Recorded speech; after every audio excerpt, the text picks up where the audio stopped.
reticence, or has been your reticence, about Alex at heavyweight? Because you've never seemed to be into it, right? And even the way you describe the story with Rogan, you don't seem to be into it. Why not?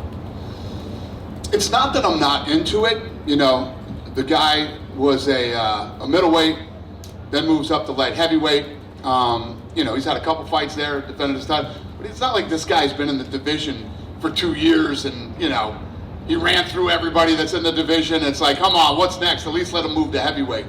I think that when you think about this, like when those two squared up, not just him, Yuri too, when you see me standing in the middle of this guy, these guys are fucking monsters, man. They're big guys. Imagine that they were both middleweights at one time. It's insane. But they look good at light heavyweight.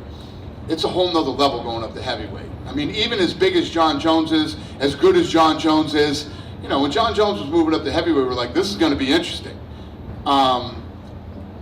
It wasn't.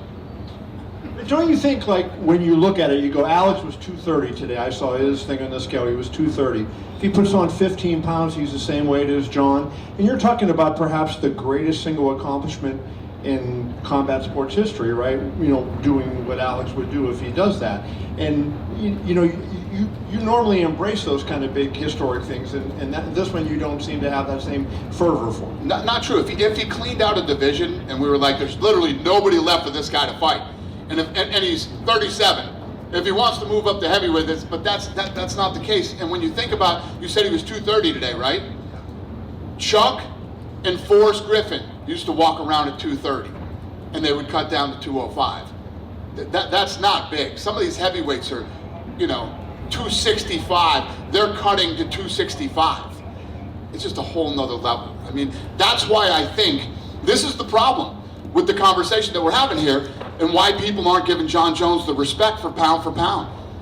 This fucking guy destroyed the best heavyweight in the division. Easily made it look like nothing. Jon Jones is the pound for pound best fighter in the world and the greatest fighter fucking ever.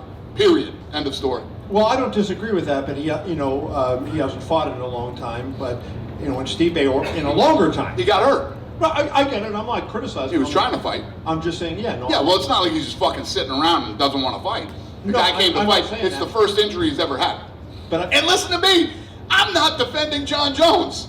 You know what I mean? Jon Jones has been one of my biggest fucking headaches in the entire time that I've been in this company, right? And you know, the guy hasn't been the model, fighter in the company.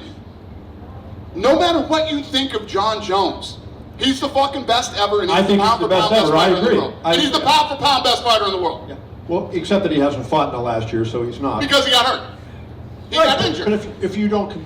If you were coming into a fight and you fucking got hurt, that means you're not the pound for pound best fighter in the world anymore? How does that even make sense? It doesn't make sense. When he fights, right? If he was sitting out and fucking getting arrested and running around or whatever, and you're like, you know, well, Jon Jones is inactive, I'd say, maybe you're right, but as an educated adult who knows the fight business, you cannot deny that while Jon Jones is active, he is the greatest fighter in the world. Did I not say that? Yes. I don't know what you're arguing about here. I don't even know how we're in this conversation. Where are the helicopters when you need them? Because you're screaming and hollering.